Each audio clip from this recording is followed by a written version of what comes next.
Story शुरू करने से पहले मैं आप सबसे एक रिक्वेस्ट करना चाहता हूँ कि प्लीज मेरे चैनल को सब्सक्राइब करें, वीडियो पसंद आए तो वीडियो पे लाइक करें और जितना हो सके अपने फ्रेंड्स को शेयर करें। इससे मेरे चैनल को सपोर्ट और आपका प्यार मिलेगा, सो प्लीज कंसिडर इट।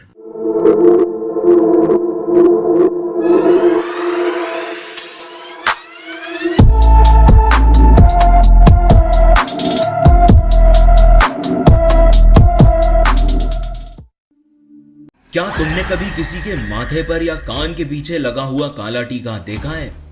देखा होगा, माँ के हाथों से लगाया गया नजर से बचाने के लिए। पर सोचा है अगर वो काला टीका किसी चीज को अंदर से बंद करने के लिए लगा हो तो? और अगर वो काला टीका मिट जाए तो क्या होगा? एक पुरानी विरासती हवेली बिहार और बंगाल के बॉर्डर पर, जहां की मिट्टी में भी भूत प्रेत के होने का दावा है, उस हवेली के हर कमरे के एक कोने पर मिलता है एक काला टीका। सेम पैटर्न, सेम साइज, जैसे कि किसी ने उसे जानबूझकर बनाया हो। पहले सबको एक ही सपना आता है, एक काली आंख जो उन्हें बस देख रही है। फिर घर के दरवाजे खुलने लगे, हवा रुक गई और एक रात रक्षक आया। रेनू भाभी किचन में मरते मरते बची। माँ की आवाज चली गई, पंडित ने घर के अंदर आने से मना कर दिया और पता चला कि हवेली में हर कमरा एक प्रेत के लिए था। हर रात एक नया शिकार हो रहा था, हर कोना एक नई कहानी सुना रहा था और हर सांस एक इंतजार थी रक्षक के वापस आने। ऐसा क्या था उस काले टीके में? पूरी कहानी सुनना, जिसमें आपको पता चलेगा कि हर टीका हमेशा नजर से बचाने के लिए नहीं होता, कभी कभी वो आपकी मौत का कारण बन जाता। नमस्कार दोस्तों, आप सुन रहे हैं द हॉरर शो बाय करने। एक और नए एपिसोड में आपका स्वागत है। सो बिना किसी देरी के आज का एपिसोड शुरू करते हैं। ये कहानी है मोहित पांडे की। अगर आपके पास भी कोई कहानी है, कोई किस्सा है, तो आप उसे मुझे शेयर कर सकते हैं। ईमेल आपकी स्क्रीन पर है। शो को फॉलो एंड रेट जरूर करना। तो शुरू करते हैं आज की कहानी। पटना से कुछ 3 घंटे की ड्राइव पर एक छोटे से कस्बे के पास एक विरासती हवेली थी। हमारे यानी पांडे परिवार के पुरखों की निशानी। 20 साल पहले तक वहां जिंदगी थी। लोगों की आवाजें, रसोई से निकलता खुशबूदार धुआं और आंगन में हमेशा गुनगुनाहट। फिर वक्त के साथ परिवार के बुजुर्ग शांत हो गए और बाकी बच्चे लोग शहर शिफ्ट हो गए। हवेली खाली हो गई थी और यादें उसकी दीवारों में बस के रह गई। अब इतने साल बाद जब शहर की जिंदगी थकान और बेचैनी का सबब बन गई थी, तो एक दिन मेरी फैमिली ने मिलकर डिसाइड किया कि चलो पुरखों की जमीन पर वापस चलते हैं। वहीं थोड़ा सुकून मिलेगा, थोड़ी शांति मिलेगी। यह फैसला किसी एक का नहीं था। सबकी जिंदगी अलग अलग डायरेक्शन में चल रही थी और सब चाहते थे कि किसी एक पॉइंट पर वापस आकर एक साथ मिलकर थोड़ा वक्त गुजारें। मेरी फैमिली में अब भी एक जॉइंट फैमिली की फीलिंग आती थी। दादी 75 साल की, पर अब भी उस मिट्टी से जुड़ी हुई थी, जैसे वहां की रूह में बसी हो। माँ थोड़ी खामोश और सेंसिटिव सी, अब तक पिताजी के जाने का दर्द छुपा के चल रही थी। पिताजी को गुजरे 6 साल हो गए थे, लेकिन उनका जिक्र अब भी रोज घर में होता। भैया कमलेश, जो एक बैंक में काम करते थे, जिंदगी के रूटीन से थोड़ा चिड़चिड़े हो चुके थे। भाभी रेनू, एक केयरिंग माँ और उनके 2 बच्चे, आर्यन 10 साल का और मीरा 6 साल। शहर की शोर से दूर एक नया माहौल देखने के लिए एक्साइटेड थे। टीना, मेरी छोटी बहन 22 साल की, दिल्ली से साइकोलॉजी पढ़कर अभी घर आई थी। लॉजिकल, ऑब्जर्वेंट और सबसे अलग सोच रखती थी वो पूरी फैमिली में। और मैं मोहित 26 का हो चुका हूं, फ्रीलांसिंग करता हूं और मोस्टली घर से ही काम करता हूं। हम सब लोग निकल चुके थे एक ट्रैवलर वैन में। कुछ घंटों का सफर था और तभी हमें हवेली नजर आई।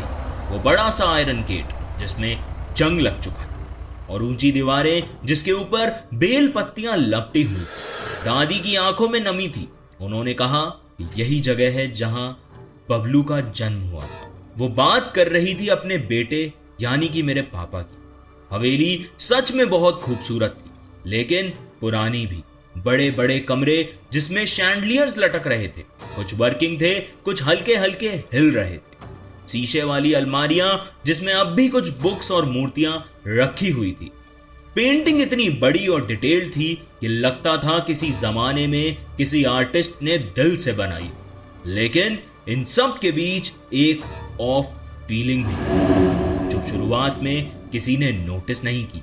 हर एक दीवार के कोने पर, हर कमरे के दरवाजे के पास एक काला निशान बना हुआ था। अजीब सी सिमेट्री थी उसमें, जैसे किसी ने जानबूझ के हर जगह एक जैसे काले टीके लगाए।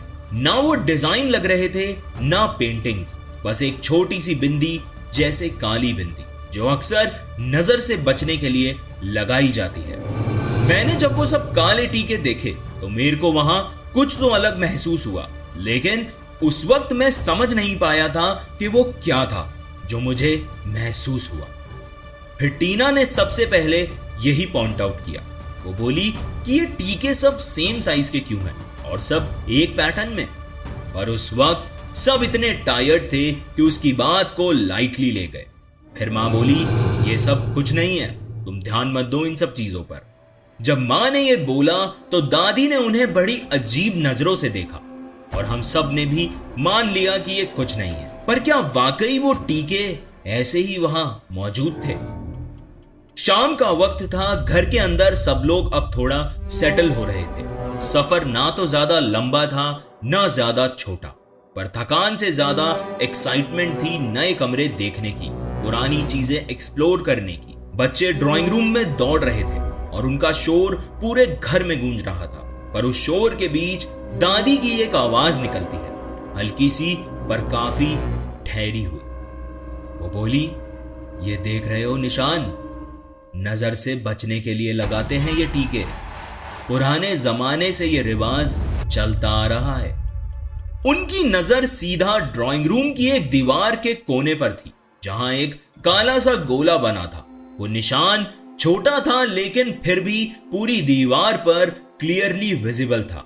ड्राइंग रूम के हर कोने पर वैसा ही एक टीका था, सेम शेप, सेम साइज, एक ही हाइट पे, और किसी डिजाइनर के बनाए हुए पैटर्न की तरह बिल्कुल सिमेट्रिकल लग रहा था। बच्चे तो हंसी मजाक में निकल गए। आर्यन ने कहा कि दादी ये क्या है, ये तो जादू टोना है क्या? और मीरा ने हंस के बोला कि क्या इसमें से भूत निकलते हैं? सबने हंस के टाल दिया, लेकिन मां, टीना और कमलेश भैया ने एक दूसरे की तरफ देखा। उनकी आंखों में एक अजीब सी बेचैनी थी। कहीं ना कहीं सबने वो अजीब फीलिंग महसूस कर ली थी, लेकिन शायद पहले दिन कुछ बोलना नहीं चाहते थे। कमलेश भैया ने आगे बढ़ के बोला, छोड़ो ना यार, ये सब पुरानी सोच है, लेकिन ठीक है, एस्थेटिकली देखोगे तो थोड़ा डिफरेंट लगता है, जैसे कोई अलग ही लेवल का आर्ट। वो क्लियरली डिस्कंफर्ट फील कर रहे थे, लेकिन उन्होंने उसे हंसी मजाक में टाल दिया ताकि घर में शांति बनी रहे और उस बात को ज्यादा खींचा नहीं। लेकिन टीना वो वैसी इंसान नहीं थी जो चीजें इग्नोर करे। उसका नेचर ही बाल की खाल निकालने वाला था। साइकोलॉजी पढ़ चुकी थी और हर पैटर्न को डीपली ऑब्जर्व करती थी। उसने एक एक दीवार को नोटिस किया और फिर बोली, पर ये कोइंसिडेंस तो नहीं लग रहा। हर रूम में एग्जैक्ट सेम पोजीशन पे सेम साइज का टीका, सेम जगह, बिल्कुल एक ही एंगल पे। इतना प्रिसाइज कोई नॉर्मल नजर का टीका कैसे हो सकता है मोहित? सब चुप हो गए।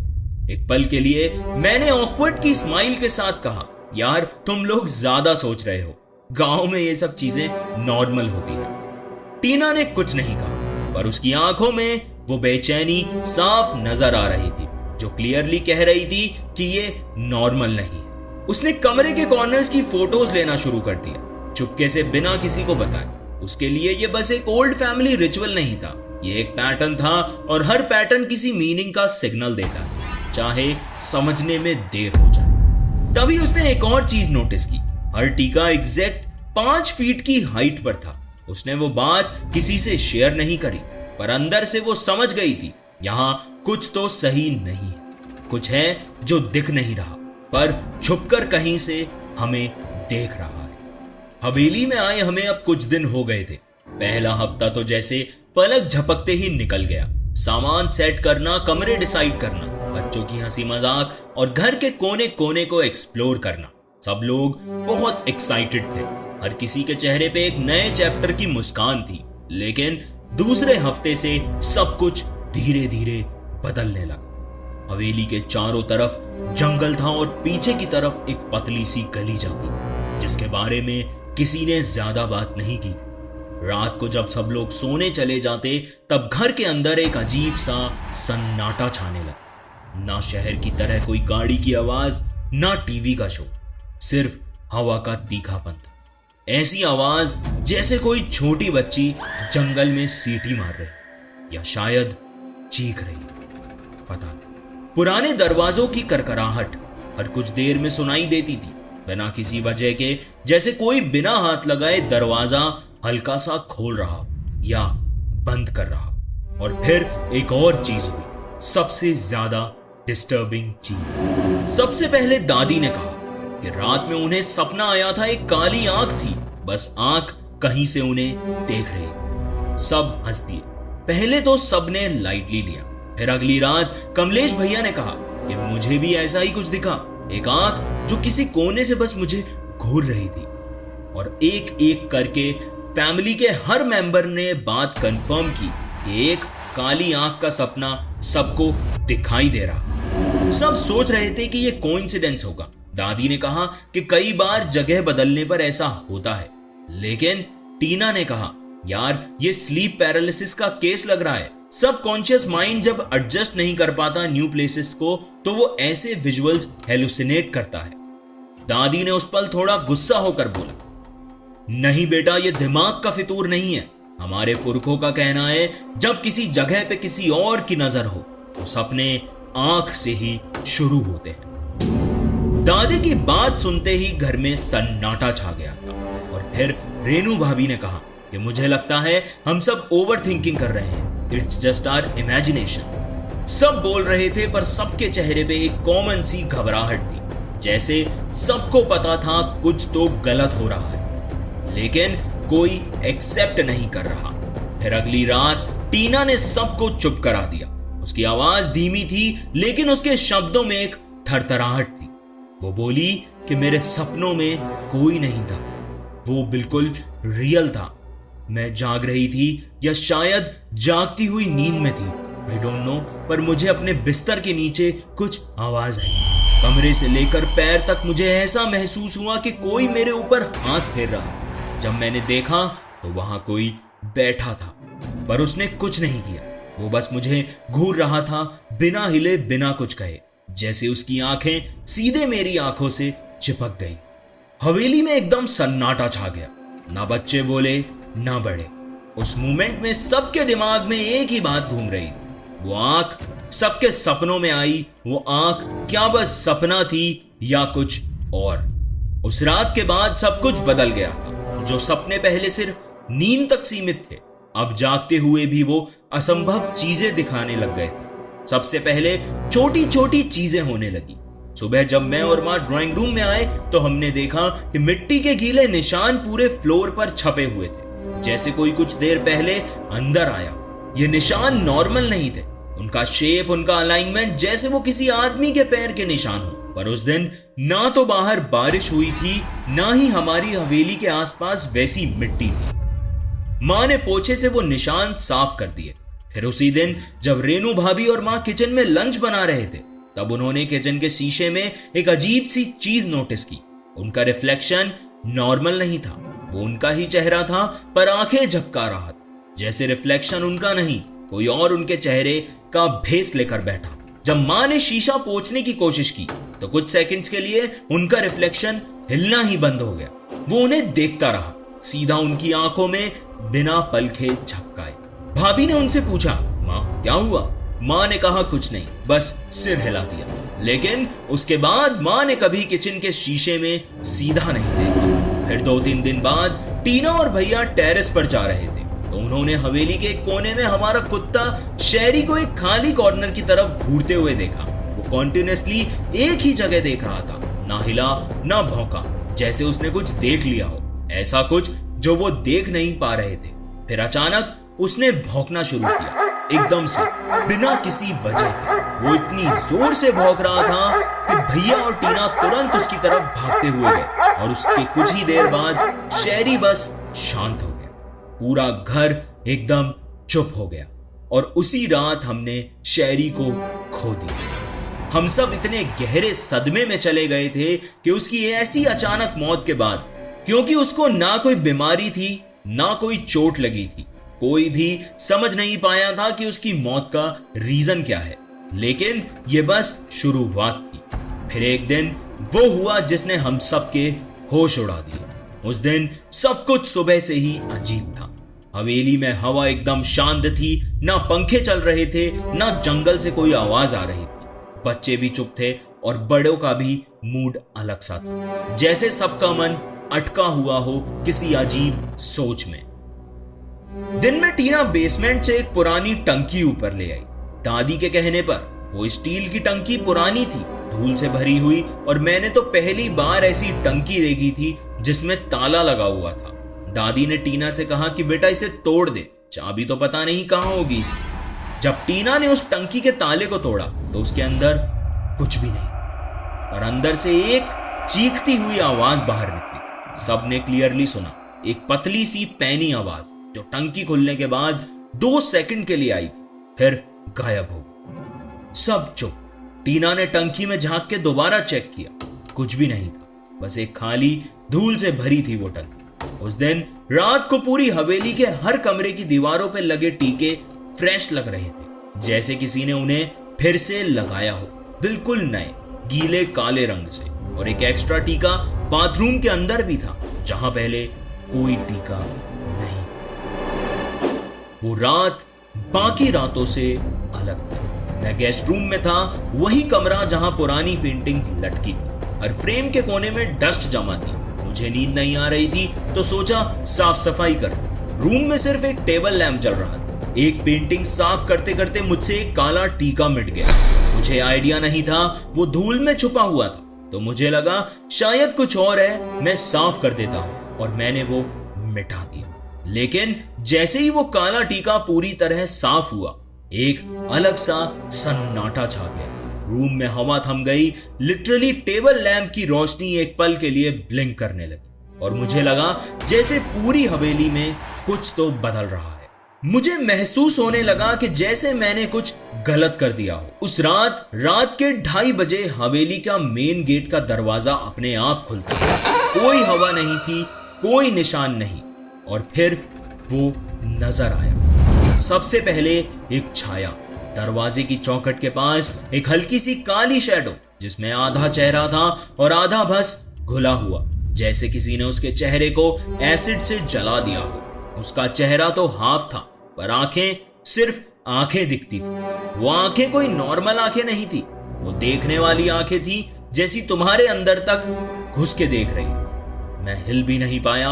वो हल्की सी रोशनी में सीधे मेरे सामने तक आया, लेकिन बिना कदम के, बिना आवाज के। उसकी प्रेजेंस से अंदर का हर सेल थरथराने लगा। मेरे दिमाग में एक ही बात चल रही थी कि दादी ने कहा था पुरखों का आशीर्वाद मिलेगा, पर ये कौन सा आशीर्वाद था?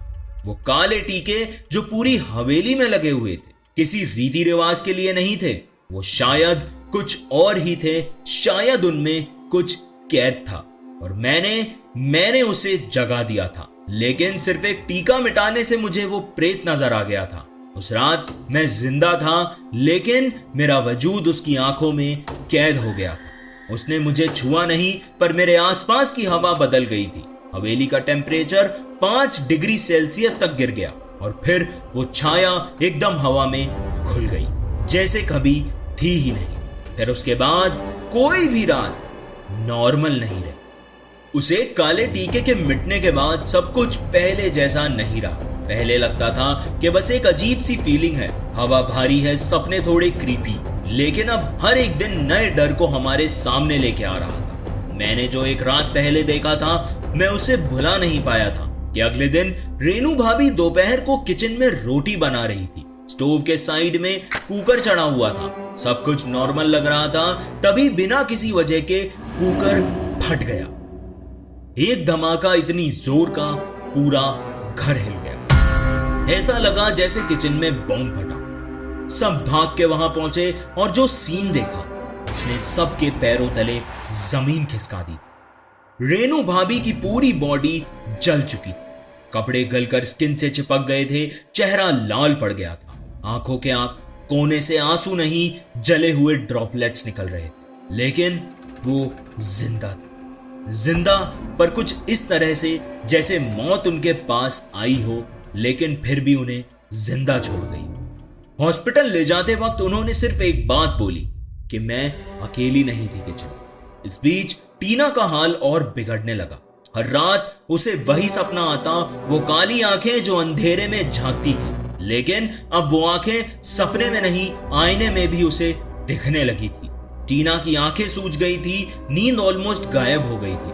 वो चुप रहती, उसके हाथ बार बार ठंडे हो जाते, और जब हम पूछते कि क्या हुआ तो वो कहती कि वो यहां है, हर जगह, और मुझे पता है मैं नेक्स्ट हूं। कमलेश भैया, जिन्हें हम हमेशा से प्रैक्टिकल और स्ट्रांग समझते थे, अब उनका भी मेंटल ब्रेकडाउन शुरू हो गया था। उनका मूड हर वक्त चिड़चिड़ा रहता, उनकी आंखों में डर परमानेंट रहता। कभी कभी खुद से बात करते दिखते और कहते कि मैं उसे रोक लूंगा, मुझे उसे रोकना ही पड़ेगा। और बच्चे, वो दो छोटे मासूम बच्चे जिन्हें कुछ समझ नहीं आता, पर उनके चेहरे का रंग पीला पड़ चुका था, वो बिना वजह रो पड़ते, उनकी नींद टूट जाती, और कभी कभी तो ब्लैंक स्टेयर में किसी कॉर्नर को घूरते रहते, जैसे कोई उनसे बात कर रहा हो। माँ और दादी, जो हमेशा हर प्रॉब्लम का सलूशन ढूंढ लेती थी, वो भी पहली बार डरी हुई। उन्होंने एक पुराने पंडित जी को बुलाया जो कभी इस हवेली से जुड़े हुए थे जब दादाजी जिंदा थे। पंडित जी आंगन तक आए, बस एक कदम रखा और बस एक ही कदम में ही उनका चेहरा उतर गया। उन्होंने सीधा हाथ जोड़ लिया और बोले कि मैं अंदर नहीं आ सकता। सब शॉक। दादी ने पूछा, क्यों, नजर है क्या? क्या कुछ बड़ी बला है हमारे घर पर? और फिर पंडित जी ने जो कहा उसने हम सब के रूह में डर घोल दिया। वो बोले कि ये नजर नहीं है, ये कोई आम श्राप भी नहीं है, ये तंत्र विद्या का काम है। किसी ने इस हवेली के अंदर एक आत्मा को रक्षक बनाया था, जैसे अंदर ही अंदर कैद करके रखा गया था, और तुमने उसे आजाद कर दिया। अब हम सब के लिए एक सवाल था, जब रक्षक आजाद हो गया है तो क्या हवेली हमें कभी आजाद करेगी? पंडित जी की बातें सुन के हवेली में एक खामोशी छा गई। सब लोग चुप हो गए। उन्होंने एक ही पल में सबको हिला के रख दिया। दादी की आंखों में आंसू थे। माँ ने बच्चों को अपने पास खींच लिया और कमलेश भैया तो बस एक ही लाइन बार बार बोल रहे थे कि हमने क्या कर दिया, हमें किस चीज को छेड़ दिया। तभी पंडित जी ने एक और राज खोला।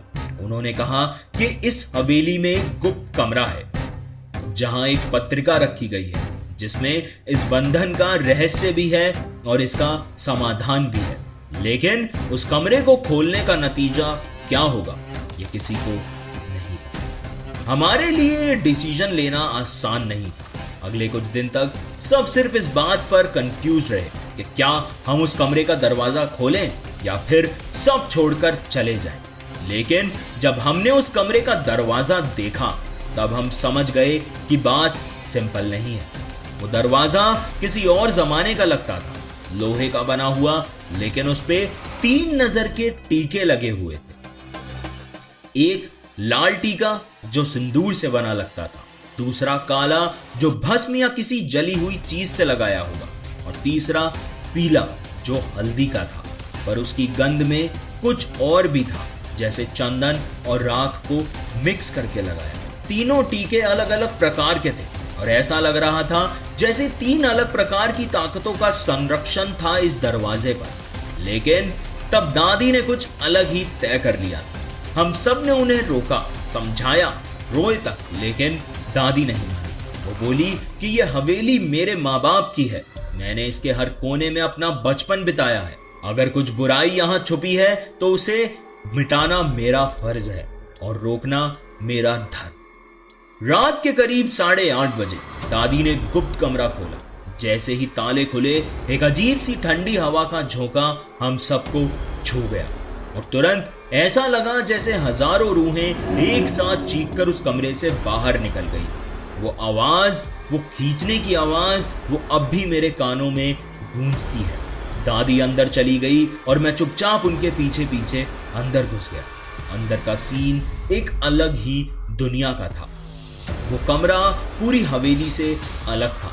दीवार पे तंत्र की रेखाएं बनी थी, खून से लिखे गए मंत्र की रेखाएं, जिनका मतलब समझना मुश्किल था। जमीन पे एक चक्र बना था, उसके बीच एक दिया जला हुआ था, लेकिन ये दिया कुछ अलग था। उसमें ना कोई तेल था ना घी था, सिर्फ एक फ्लेम स्टडी और नीली रोशनी में जलती हुई। उस फ्लेम को देखकर लगता था जैसे वो किसी रूह की आत्मा का प्रतीक हो। उस वक्त मुझे समझ आया कि प्रेत आत्मा सिर्फ कहानियों का हिस्सा नहीं होती, वो बसती हैं, रहती हैं और रक्षा करते हुए भी सजा देती है। दादी मंत्र जप रही थी, उनका हर कदम एक संकल्प था। और तभी उनके हाथों में एक पुरानी पत्रिका आई। जैसे ही दादी ने उस पत्रिका को हाथ लगाया, उनका पूरा शरीर एक सेकंड के लिए हिल गया। उनकी आंखों में एक पल के लिए काला साया छाया और फिर वो ठीक से खड़ी भी नहीं हो पाई। उन्होंने बस इतना कहा कि ये पत्रिका किसी और के लिए नहीं थी, ये हमारे लिए ही छोड़ी गई थी। हर रक्षक एक कुल वंशज के लिए था, और जब कोई वंशज उसे तोड़ता है तो वो बंधन उसी पे टूट पड़ता है। जब हमने पत्रिका पढ़ी तो जो राज खुला, उसने सबका खून सुखा दिया। हवेली की रक्षा के नाम पर असल में उन रक्षकों की सेवा होती थी। ये कोई पूजा नहीं थी, ये बंधन का एक हिस्सा था। हर जनरेशन एक रक्षक को अपने अंदर बंद करता था ताकि उनका वंश कभी हवेली से दूर ना जाए। और अब जिस रक्षक को हमने आजाद कर दिया था, वो एक एक करके हम सब से अपना हिसाब चुकता कर रहा है। उसी दौरान एक बड़ी मुसीबत हम पर टूट पड़ी। माँ की आवाज चली गई। उन्होंने हमें बताया कि जैसे किसी ने रात को उनका गला पकड़ लिया, सांस लेना मुश्किल हो गया था, और उस वक्त उनकी आंखों में बस एक ही तस्वीर थी, वो आधा चेहरा, वो आंखें जो उन्हें घूर रही थी। पूरी रात माँ एक कोने में बैठी रही, आंखों से आंसू पर बोलने की ताकत नहीं। हम सब समझ नहीं पा रहे थे कि क्या करें, पत्रिका का समाधान ढूंढें या माँ को तुरंत हॉस्पिटल लेके जाएं। तभी दादी ने फैसला किया कि माँ को कमलेश और रेनू हॉस्पिटल ले जाएं। टीनू और तू मेरे साथ यहाँ रुको, पंडित जी को पत्रिका दिखानी होगी। अब समय नहीं है डर का, अब समय इससे बाहर निकलने का है। कमलेश भैया और रेनू भाभी माँ को हॉस्पिटल ले जा चुके थे। हवेली में सिर्फ हम 3 बचे थे, मैं, टीना और दादी। बस कुछ ही वक्त गुजरा होगा और पंडित जी वापस आ गए। दादी ने उनके हाथ में वो पत्रिका दी। उन्होंने उसे खोला और जैसे जैसे पढ़ते गए उनका चेहरा सफेद पड़ता गया। उन्होंने हमें देखा, फिर हवेली के अंदर चारों तरफ देखा और कहा, आप लोग समझ नहीं रहे हो, ये रक्षक नहीं है, अब ये भूखा प्रेत बन चुका है, जिनको सालों तक बंद करके रखा गया, जिन्हें बलियां मिलती थी, जिन्हें पूजा मिलती थी, अब वो सब उनसे छीन लिया गया है और अब वो प्रेत भूखे हैं। पंडित जी ने हम दोनों को देखा, मुझे और टीना को। उनका चेहरा थोड़ा सा कपकपा गया और वो आगे बोले कि अगले तुम दोनों हो सकते हो। तभी टीना चिल्लाई, नहीं नहीं, वो मुझे दिन में भी सपने दिखाता है, वो मेरे सपनों में नहीं, मेरे सामने खड़ा रहता है। हमने देखा कि टीना की आंखों के नीचे दाग और गहरे हो गए थे। उसकी आंखों का रंग भी हल्का नीला सा हो गया था, जैसे वो नींद से नहीं, रूह से लड़ रही, कोई प्रेत से लड़ रही हो। उसने रोती हुई आवाज में कहा कि कल रात मुझे लगा कि किसी ने मेरा हाथ पकड़ा और जब मैंने झटका दिया तो मेरे हाथ पर एक जलने का निशान था। पंडित जी ने तुरंत एक मंत्र जपना शुरू कर दिया और कहा कि इन रक्षकों को एक समय बलि मिलती थी, अब वो सिर्फ एक चीज पे जीते हैं, डर। जितना डरोगे उतना वो खुश होते जाएंगे और जब तुम्हारी रूह में घुस जाने का उन्हें रास्ता नजर आएगा, वो तुरंत तुम्हारे अंदर प्रवेश कर जाएंगे, फिर तुम्हारे जरिए दूसरे लोगों को भी परेशान करने लगे। और फिर पंडित जी ने एक और राज बताया। वो बोले कि यह पत्रिका पूरी नहीं है, एक दूसरा हिस्सा भी था जिसमें लिखा था कि इस हवेली के किस हिस्से में कौन से रक्षक बंद था और उसे कैसे वापस कैद किया जा सकता है। दादी ने तुरंत पूछा, तो अब क्या करें? पंडित जी ने जवाब दिया कि अगले 3 दिन के अंदर या तो उन्हें वापस बांधना पड़ेगा या एक एक करके वो सबको ले जाए। शाम ढल चुकी थी। पंडित जी ने पूजा की तैयारी पूरी कर ली थी और हम सबके मन में एक ही सवाल गूंज रहा था, माँ कैसी होंगी। हॉस्पिटल से अब तक कोई फोन नहीं आया था। घर में एक सन्नाटा था, पर दिल के अंदर तूफान मच रहा था। तभी रात के ठीक 12 बजे पंडित जी ने पूजा शुरू करने से पहले हम सबको देखा और बोले कि देखो, रक्षक को वापस कैद करने के लिए 3 शक्तियों का तोड़ जरूरी है, मन, वचन और कर्म। अगर एक भी चूक गए तो पूरी हवेली उसका घर बन जाएगी। हवेली के सबसे पुराने आंगन में एक चक्र जैसा मंडाल बनाया गया, 3 रंगों से।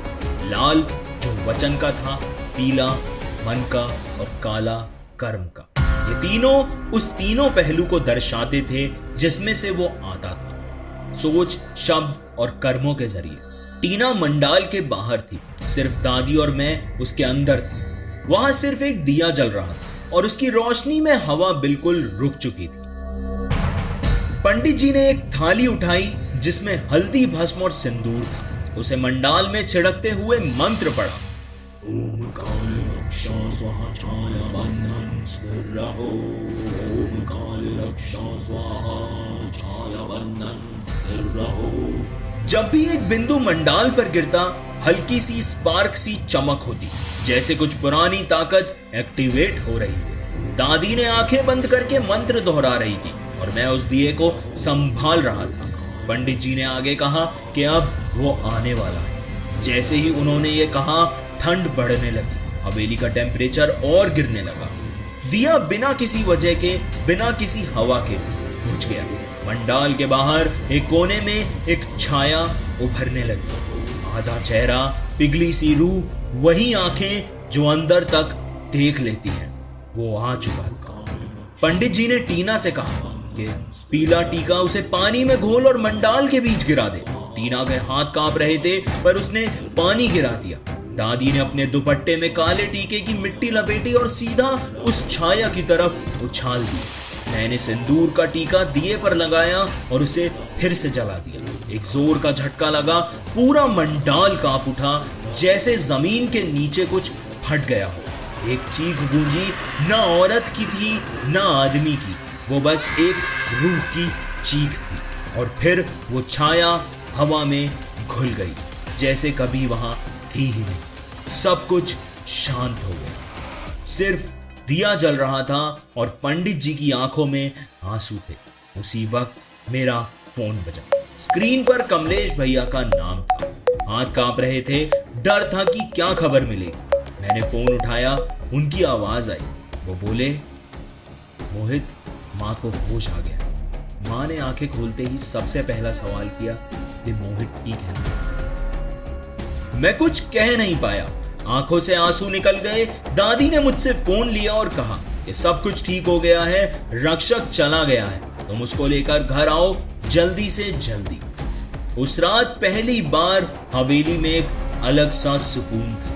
पूजा के बाद सबने घंटियां बजाई, पंडित जी ने दिया फिर से मंदिर में रखा। दादी ने मुझे देखा एक ऐसी नजर से जिसमें गर्व भी था और गिला भी। वो बोली कि तूने जो किया वो गलत था, पर जो संभाला वो सबसे बड़ा मुश्किल काम।